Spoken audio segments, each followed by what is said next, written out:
Well, good afternoon, Clem, and everyone. How are you all doing? Karen and I are fresh back from a couple weeks in Kansas visiting our son and daughter-in-law and granddaughter, and we even uh, have her along on a trip, so it's all good. Had a good trip. Really thought I could sneak in time to keep the podcast up to date, but that just was not a reality. I'm probably better off that I take the break and spend the time focused on family. Family is very important. I hope you take time to focus on your family as God gives you opportunity as well.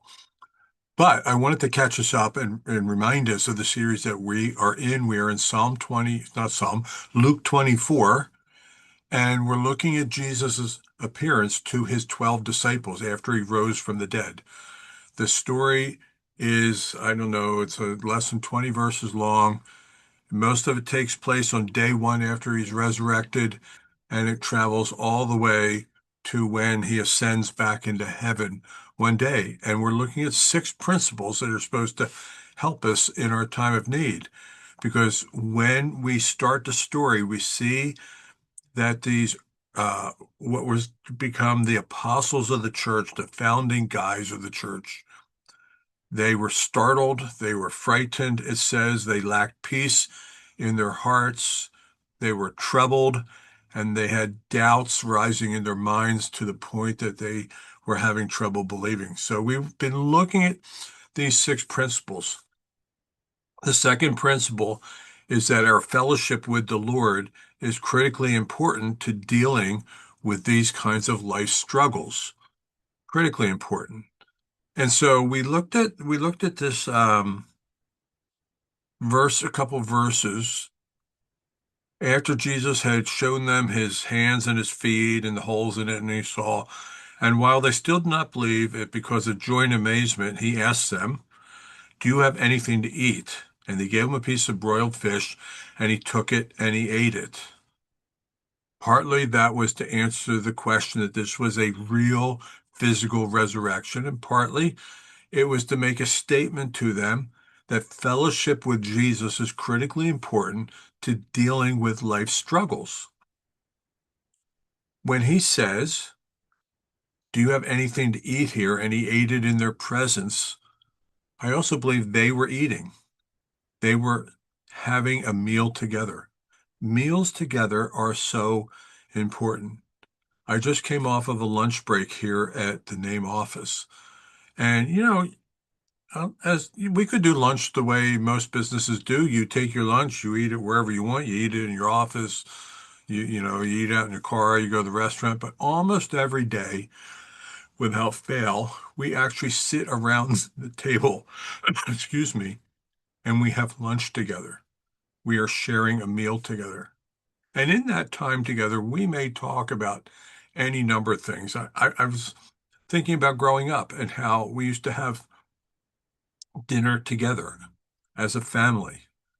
I don't know if you're in the habit of doing that, but I strongly encourage it.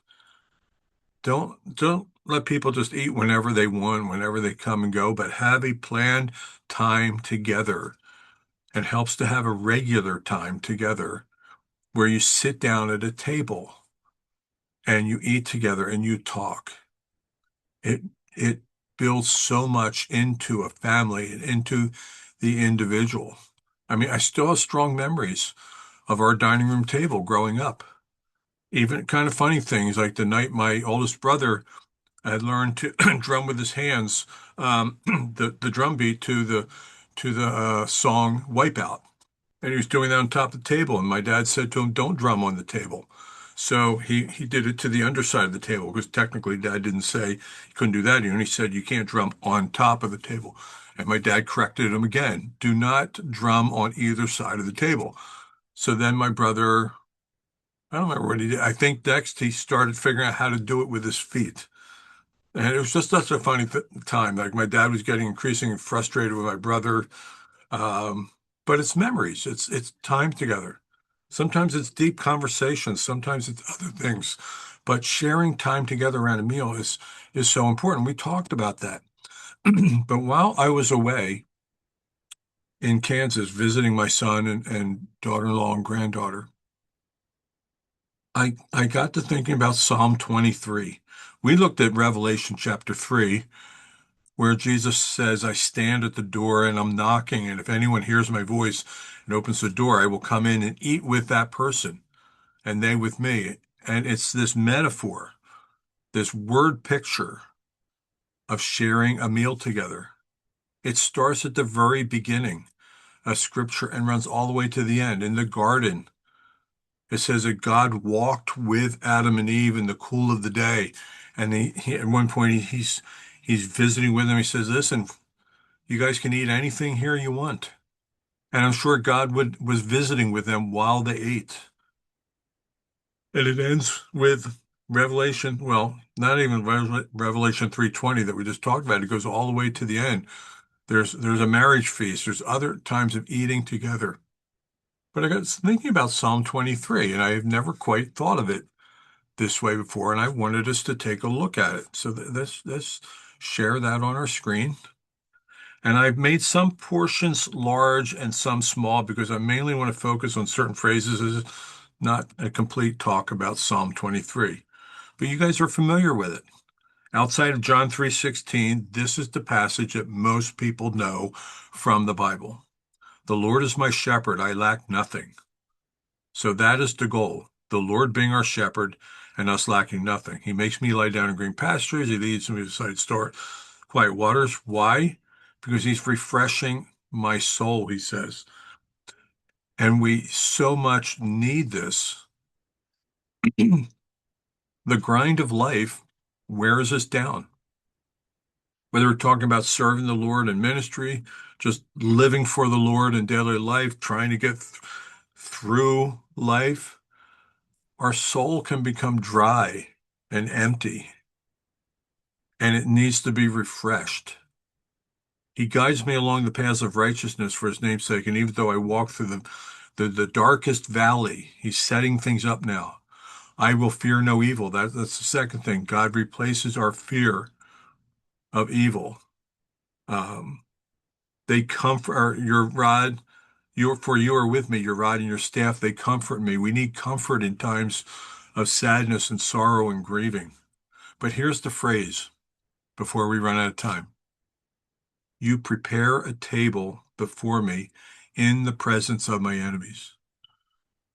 What is David talking about when he says, you prepare a table before me in the presence of my enemies?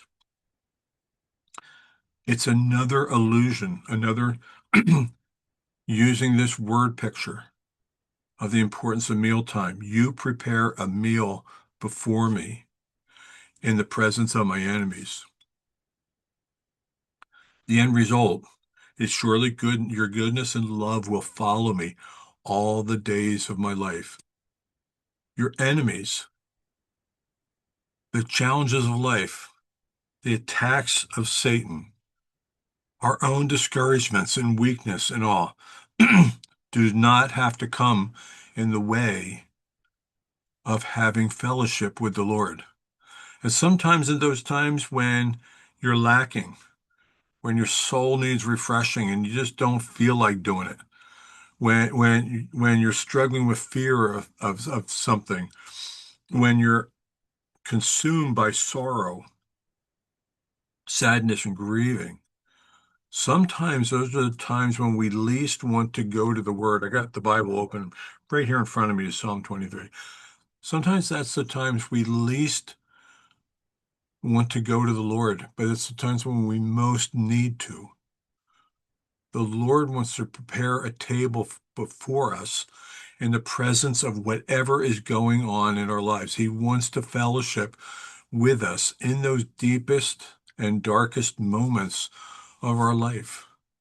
So sometimes all we need to do is simply go to the table, be in the Word, talk to Him, worship Him. It can be in a song, it can be a word from your mouth, gratitude, a word of gratitude, a listening to what is the Lord saying through his word to me. These are all part of the table, the meal, the suppering together, the fellowship, together. And as we pursue that, the Lord will minister in our hearts and lives. Again, with the result being, surely your goodness and love will follow me all the days of my life. My life might have ups and downs to it, but through it all, God's goodness and his love will follow me, and we can dwell or live in the house of the Lord forever. That's my word of encouragement to you today. I'm glad we're back, and we're going to go on to probably principle number 4 when we resume, Lord willing, on Wednesday. But between now and then, I hope you have a good couple of days.